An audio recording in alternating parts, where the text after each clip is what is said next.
خواتین و حضرات، میں بطور کو ہوسٹ، کیونکہ بشیر صاحب بھی ہمارے ساتھ ہوسٹ ہیں، میں چند باتیں کرنا چاہتا ہوں۔ میں ذاتی طور پہ کرامت صاحب کو نہیں جانتا، نہ ان سے شناسائی تھی، نہ ان کو کبھی ملا ہوں، اور لیکن یہ ہے کہ چونکہ میرا بائیں بازو سے گہرا تعلق اور رشتہ رہا ہے طالب علمی کے زمانے سے، تو میں ساری تاریخوں کو اور ساری ٹریڈ یونین کی تاریخوں کو ان کا بڑا بغور مطالعہ کرتا رہا ہوں۔ تو ان کے بارے میں جو میں نے چند باتیں سنی ہیں وہ میں آپ سے صرف شیئر کروں گا۔ جیسے پہلے مجھ سے کہا کامریڈ نے کہ وہ این ایس ایف میں بھی تھے، مراج محمد خان کے ساتھ بھی تھے۔ مراج محمد خان کے ساتھ میں نے بھی جیل کاٹی ہے 1900 جڑا والا روڈ میں فیصل آباد میں، جب ایم آر ڈی بنی تھی تو اس وقت وہ میرے ساتھ تھے۔ تو وہ بات ٹھیک ہے ان کی، وہ مئو نواز تھے، چین نواز تھے۔ اور پھر کرامت صاحب کا میں نے سنا ہے کہ ایک رشتہ نیشنل پارٹی سے بھی رہا، کے ٹی صاحب ان کے ملازمت کرتے تھے یا جو بھی ہے مجھے کریکٹ نہیں پتا، وہ بھی ان کے ساتھ ان کا گہرا تعلق رہا۔ اور بھی بائیں بازو کی عمر اصغر کو بھی وہ رہنمائی دیتے رہے، بہت سی اور بائیں بازو کے لوگوں کو بھی وہ کرتے رہے۔ تو بہرحال یہ ان کی بڑی ایک اچھی کوالٹی سی۔ ایک کمیونسٹ نے کہا تھا کہ انہوں نے کہا کہ آپ کون سی کمیونسٹ پارٹی میں ہیں، کیسے ہیں؟ اس نے کہا نہیں میں کمیونسٹ نہیں ہوں، میں پریگمیٹسٹ ہوں۔ تو وہ بھی میں سمجھتا ہوں کہ کرامت صاحب بھی پریگمیٹسٹ ہے، تمام انسان دوست تھے۔ مجھے زاہد اسلام صاحب بتا رہے تھے کہ وہ بڑے بلوچ صاحب کو بھی انہوں نے ان کی بڑی دیکھ بھال کی، عثمان بلوچ کی ٹریڈ یونین لیڈر تھا، ان کی ہاسپٹل میں علاج کرایا۔ اور جو بھی بائیں بازو کا مزدور جس کو بھی تکلیف ہوتی تھی، جو کوئی علاج معالجہ چاہتا تھا، وہ اس کو فراہم کرتے تھے، انسان دوست تھے، ان کی دیکھ بھال کرتے تھے۔ لیکن بیسکلی میں سمجھتا ہوں کہ وہ مئو تو اگر مئو نواز تھے تو مئو تو اب پھر ریہیبلیٹیٹ ہو گیا ہے، اسٹالن بھی کسی حد تک ریہیبلیٹیٹ ہو گیا ہے۔ موجودہ جو کمیونسٹ پارٹی ہے چائنا کی، اور جو موجودہ اس کا چیئرمین ہے، وہ تو کہتا ہے کہ ہم ماؤ زے تونگ کی تھاٹ پہ یقین رکھتے ہیں، ہم اس کو لیڈر مانتے ہیں۔ اس سے پہلے اس پہ تنقید ہوتی تھی کہ کلچرل ریولوشن میں اس نے بہت زیادتی کی، بڑی ماس مرڈر کیا، اور اس کو انہوں نے نیچے کر دیا تھا، لیکن اب پھر اس کو ریہیبلیٹیٹ کیا ہے، اس کو پھر وہ ایک اپنا قائد اور انقلابی مانتے ہیں۔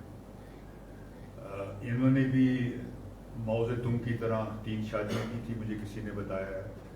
تو بہرحال بڑے ایک ہندوستان میں کی تھی غالباً، زیدی صاحب پھر مجھے کلیئر کریں گے، 2 یہاں پہ کی۔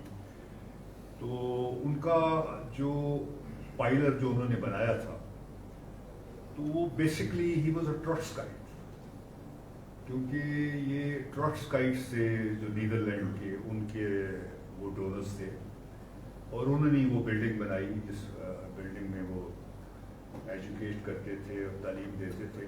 بہرحال اس سے مجھے کوئی اعتراض نہیں ہے۔ ٹروٹسکی بھی بہت بڑا رہنما تھا، اور اس کی بھی ایک تھیوری تھی، ٹیکٹیشن تھا، لینن کے بعد اس کا دوسرا نمبر تھا، لیکن اسٹالن نے اس کو ڈچ کیا اور آکوپائی کر لیا۔ لیکن یہ ہے کہ اس نے بے شمار غلطیاں کی، اور انقلاب میں بھی اس کی بہت سی غلطیاں ہیں، اور کوئی بھی بڑی انقلابی پارٹی اس کو اپنا رہنما یا لیڈر تصور نہیں کرتی۔ وہ ٹروٹسکائٹس ہیں، بہت ٹروٹسکائٹس ہیں، طارق علیم بھی ہے، وہ بھی ٹروٹسکائٹ کہتا تھا اپنے آپ کو، اور یہاں بھی جو فاروق وغیرہ ہیں لیبر پارٹی کے، وہ بھی ٹروٹسکائٹس ہیں۔ لیکن یہ ہے کہ وہ ان کے پائے کا رہنما نہیں تھا، جیسے لینن تھا، ماؤ زے تونگ تھا، اسٹالن تھا، یا دیگر جو بائیں بازو کے رہنما تھے۔ لیکن بہرحال جو کرامت صاحب کی میں نے آپ کو بتائی ہیں، جو مجھے پتہ لگا ہے کہ انتہائی انسان دوست، شفیق انسان تھے، بڑے ہیلپ فل تھے، اور مجھے کوئی بتا رہا تھا کہ انہوں ایڈمیشن بھی لے کے دیتے تھے نیدرلینڈ میں مختلف لیفٹ کے لوگوں کو، اور باہر بھی بھیجتے تھے۔ بہت سے لوگ جو ہالینڈ میں بھی گئے، ضیاء الحق کی ماشاء اللہ میں، وہاں وہ چلے گئے اور پھر بعد میں آئے۔ وہ میں ایز اے لیفٹسٹ ان سے اتفاق نہیں کرتا، کیونکہ یہاں رہ کے ان کو مقابلہ کرنا چاہیے تھا۔ ہم نے یہاں رہ کے مقابلہ کیا۔ ضیاء الحق ماشاء اللہ کا 4-5 دفعہ جیل میں گئے، بھاگے نہیں۔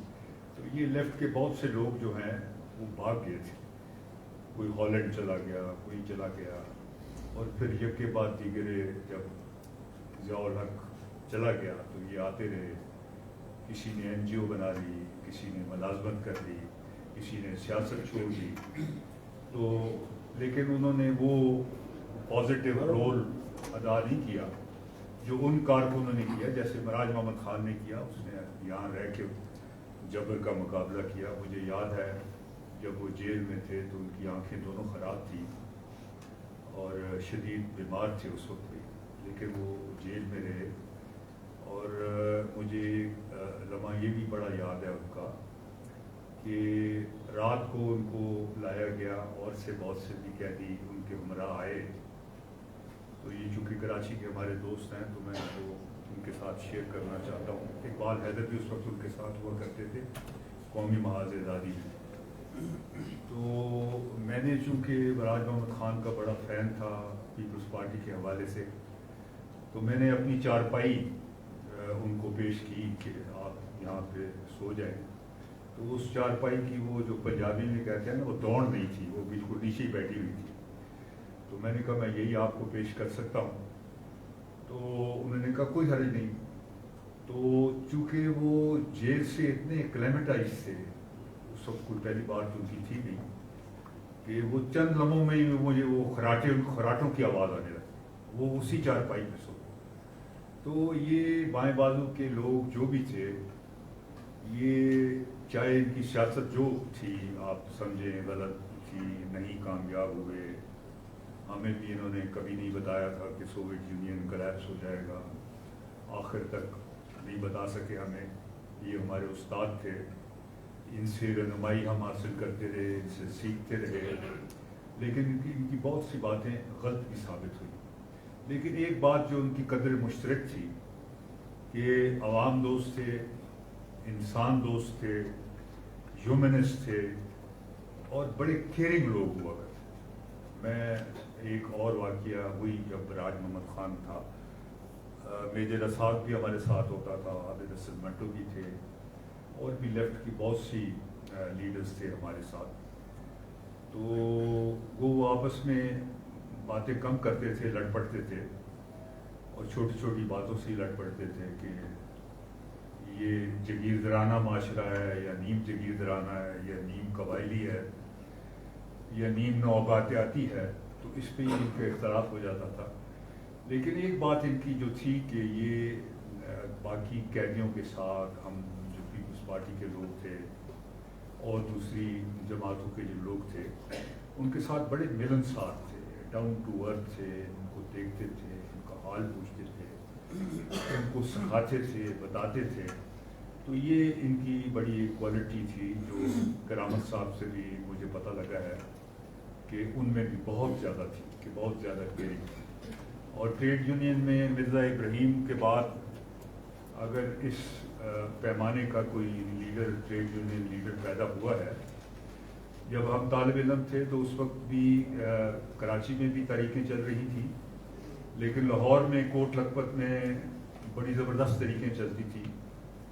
طارق لطیف ہوا کرتے تھے، عبدالرحمان شہید ہوا کرتے تھے، اور بڑے لیڈر ہوا کرتے تھے۔ تو ایسے لگتا تھا اس وقت، یہ 70 کی بات کر رہا ہوں، 71، 72، 73، 74، کہ آپ جب کوٹ لکھپت کے قریب آتے تھے تو آپ کو ایسے لگتا تھا کہ شاید سرخ انقلاب آنے والا ہے، تو آپ بالکل قریب پہنچ چکے، بالکل سرخ ہوتا تھا۔ لیبر کی بڑی موومنٹ تھی، لیبر خود عبدالرحمان جو ہے وہاں فیصلے کیا کرتا تھا،